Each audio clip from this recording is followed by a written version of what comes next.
Okay, so today what we're going to do is a nice coral fresh look on our model here, Kathleen. So to start with, what I'm going to do is prep and prime the skin using some moisturisers. So if you just look up for me, Kathleen. It's really important to always have your skin prepped and primed before your big day. Okay, so what you want to do is massage the balm into the face, all over. Make sure that's on. Another good tip to smooth out the skin is to use a primer, a pea-sized amount.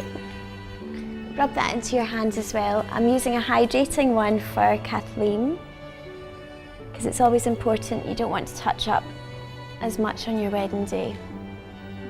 So it'll stay on longer for you.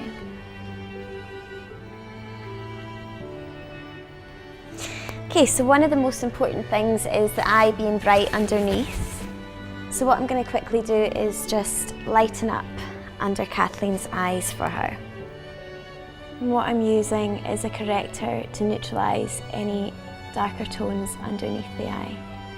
And just press that in with your finger. After you've corrected the colour, what you want to do is then go in with concealer. And pop a little bit of concealer on top, just to neutralise that pinker tone of corrector that we popped on first underneath.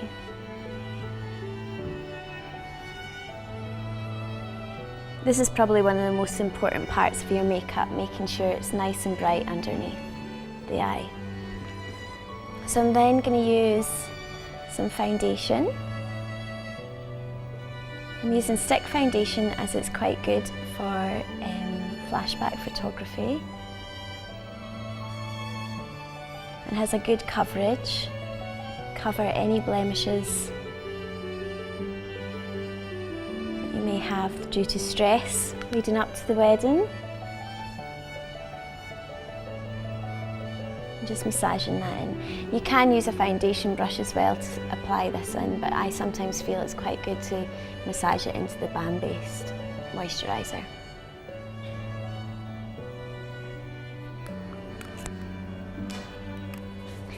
So after you've put your foundation on, what I always would recommend is, especially down the T-zone, although we want this to be a nice dewy look, is to really powder. So first of all, once you're happy with the coverage under your eye, look up from me, Kathleen, is just use a tiny bit of powder just to lightly dust that underneath, which will help keep it on longer and stop any foundation line creasing.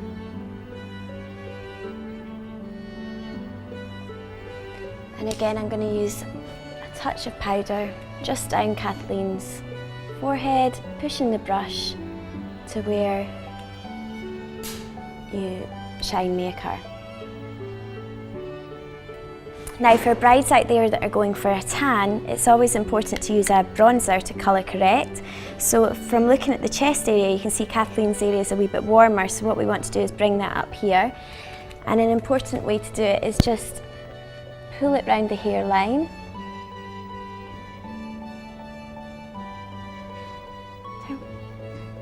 And if you're wearing your hair up, always take the bronzer over the ear as well, and perhaps just up under the neck area.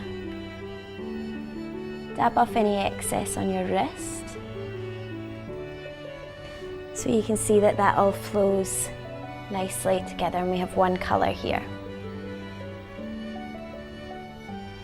Now for Kathleen's cheeks, for a dewier finish, I'm going to use a cream blusher. You can use these on the lips and cheeks. You can use these with your fingers, but I always prefer to do it with a foundation brush.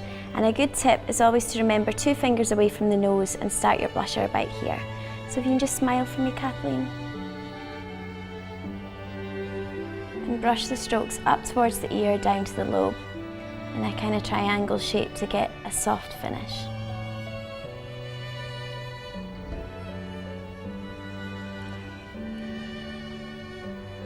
So for Kathleen's lip, what I'm going to use is a nice soft coral on the lip. And I always like to mix colours together, so I'm going to mix 2 colours together just to give me the finish that I'm looking for.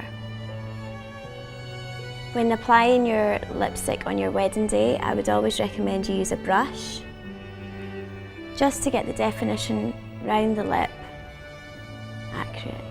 Now to finish this lip off, I'm going to use a slight bit of coral lip gloss just in the centre of Kathleen's lip, just to give more of a glow. This looks really pretty in your photographs as well. Now on Kathleen's eyes, what I'm going to do is I'm going to use a matte long wear cream shadow. These are great just to neutralise the lid, and they're long wearing as well, so you shouldn't have to touch up throughout the day.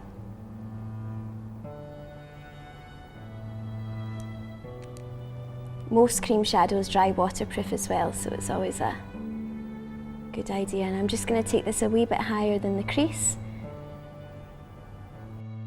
Using quite a big brush, what I'm going to do now is under the brow, tap off your excess, but under the brow, push a matte colour lighter underneath to help lift.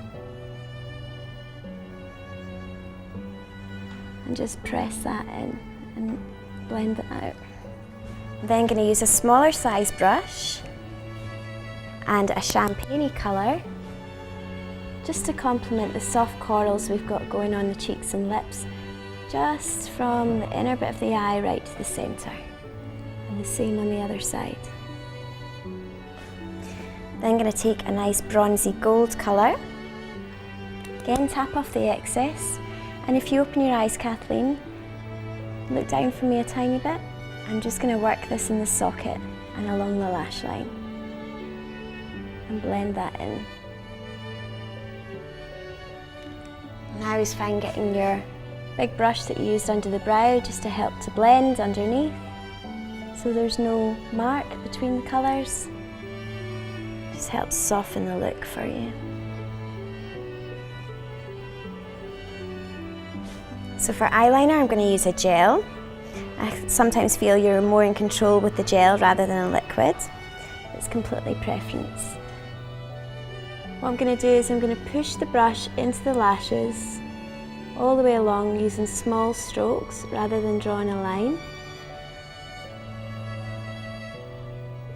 And Kathleen, if you just look straight ahead at me, I'm going to use her waterline of her lower lashes as a guideline as to where my marker would end. And close your eyes again and match that into the line I've already just drawn.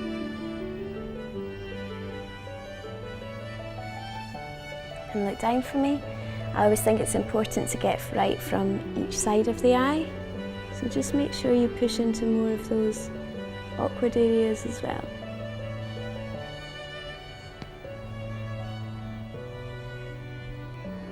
And again this side. Again pushing the brush all the way into the lashes, all the way along to begin with.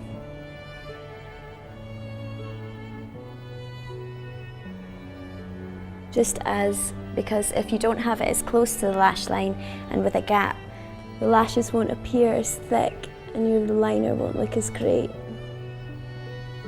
And look ahead straight at me. Down a wee bit. Sure.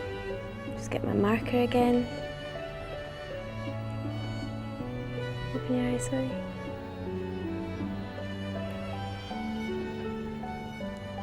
Now another option of what you can do is if you want it a wee bit smokier underneath, you can always take the gold or shadow you've just used, tap off the excess, and with a smaller brush, pull the colour along under the eye.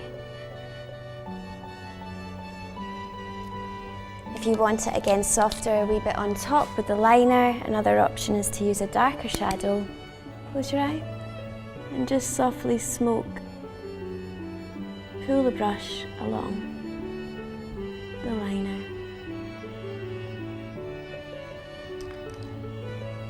Any excess that falls, use a small brush to just clear it underneath.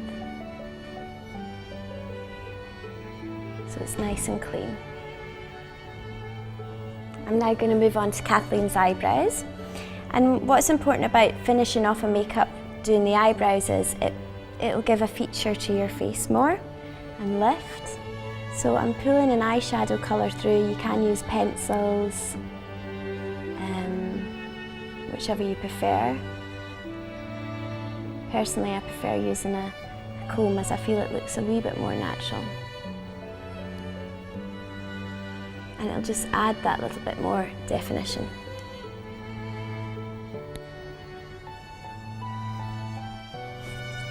So once you're ready to go, I would always recommend using a waterproof mascara, as you never know if you'll get tearful. And if you look down to your knees for me, I would always apply 2 to 3 coats just before you're ready to go.